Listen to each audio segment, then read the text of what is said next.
अस्सलाम वालेकुम ji. Jawad Hafeez, stock market expert, life and business coach, आपके साथ एक नई वीडियो में।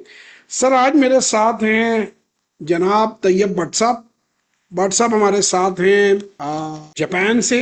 जापान के किस इलाके से भट्ट साहब? नगोया से। नगोया। हाँ जी, नगोया। नगोया जापान से हमारे साथ हैं भट्ट साहब। के साथ बड़ी अच्छी नशिस्त रही, उसमें स्टॉक मार्केट के बारे में डिस्कशन भी हुई, उसमें जिसे आप कहते हैं ई कॉमर्स के बारे में भी डिस्कशन हुई। और दोनों कामों का मैंने इनको मशवरा दिया कि इनको दोनों कामों के अंदर जिस तरह की इनकी पोजीशन है, इनके फाइनेंशियल हम नहीं बताएंगे। मैं भट्ट साहब से पूछूंगा इनका सेशन कैसा गया। सही, अल्हम्दुलिल्लाह बड़ा अच्छा रहा। आपकी गाइडेंस बड़ी मुफीद है इन चीज़ों में। Thank you. जजाकल्ला थैंक यू खैर, वेरी मच। जजाकल्ला खैर। दूसरी भट्ट साहब को मैं हाथ जोड़ के क्या सी कि दो गल्लां ਜਿਹੜੀਆਂ ना जो पहली गल ਜਿਹੜੀ है ना, खुदा दा वास्ता जे पाकिस्तानियों ਨੂੰ ਦੱਸ ਦਿਓ कि प्रॉपर्टी ਦਾ ਖਹਿੜਾ ਛੱਡ देन। कोई भट्ट साहब के ज़ाती एक्सपीरियंस भी हैं प्रॉपर्टी से रिलेटेड, वो भी अगेन हम बताना मुनासिब नहीं समझते, उनका पर्सनल एक मैटर है कि ओवरसीज पाकिस्तानियों को पता नहीं क्या बीमारी है उनको और उनके रिश्तेदारों को कि वो पाकिस्तान में नाकस नकम्मी और छोटे इलाकों में प्रॉपर्टी लेते हैं और उसमें करोड़ों का नुकसान करते हैं। भाई पैसा बड़ी मेहनत से कमाया जाता है और बैरून मुल्क भी मैंने देखा है कि बड़ी मेहनत लगती है। मैंने अपनी आंखों से पाकिस्तानियों को काम करते देखा है, पेड़ों पे पैसा नहीं लगता।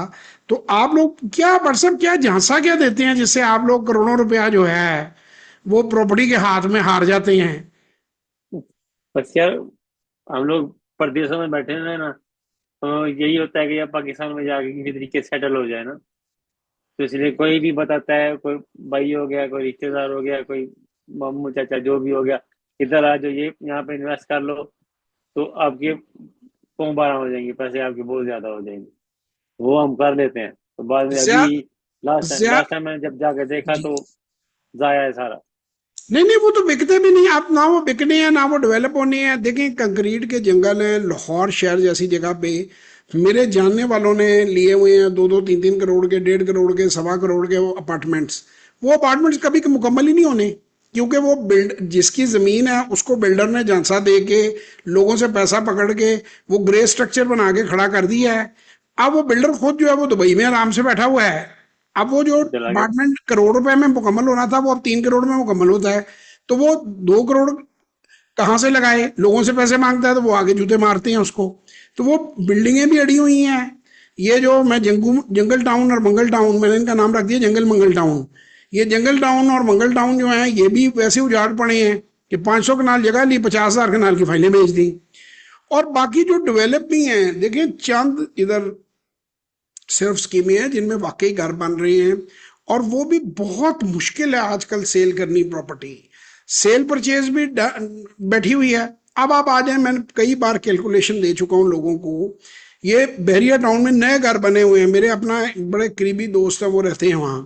5 मरले का घर भाईजान 2.25 करोड़ से 2.5 करोड़ रुपए के अंदर जो है वो बनता है। 4% भी रेंट नहीं बनता। 75,000 रुपया रेंट है महीने का। 9 लाख रुपया टोटल रेंट बनता है साल का। 9 में से 2 ले गया बैंक प्रॉपर्टी टैक्स, वो जो है आपका गवर्नमेंट। 7 लाख रुपया रह गया। आप यकीन माने कि 4-5 साल जब कोई किराएदार उस घर में रहेगा तो आज के 35-40 लाख रुपए दरकार होंगे उसको मरम्मत करने के लिए, क्योंकि वो बस सारी रेनोवेट चीजें गिर करने के लिए। चुकी होंगी। दरवाजे उसने तोड़ देने हैं, खिड़कियां उसने तोड़ देनी है, अलमारियां उसने तोड़ देनी है, पंखे उसने उतार के ले जाने हैं, लाइटें उसके बच्चों ने फुटबॉल खेलते हुए अंदर तोड़ देनी है। वो मतलब 95 का घटा। और अगर कोई कब्जा कब्जा करके मुकदमा करके अंदर बैठ गया या किराया देने में रेगुलर नहीं है सारे तो बैठ के रोते रहो, उसके साथ कुश्ती लड़ते रहो अदालतों में। तो मुझे तो ये 95 का घाटा लगता है। देखें जितने भी मेरे ओवरसीज पाकिस्तानी भाई हैं, आप आरडीए रोशन डिजिटल बैंक अकाउंट खुलवाएं। अगर आपने स्टॉक मार्केट में पैसे नहीं भी लगाने भाई, आप डॉलरों में जमा रख लें, गवर्नमेंट के साथ अच्छी रिटर्न मिल जाती है। इनकम फंड बना लें उसे, पाकिस्तान सेविंग सर्टिफिकेट में इन्वेस्ट कर लें। कम से कम आपका पैसा आपके कंट्रोल में तो रहेगा, आपके काम तो आएगा।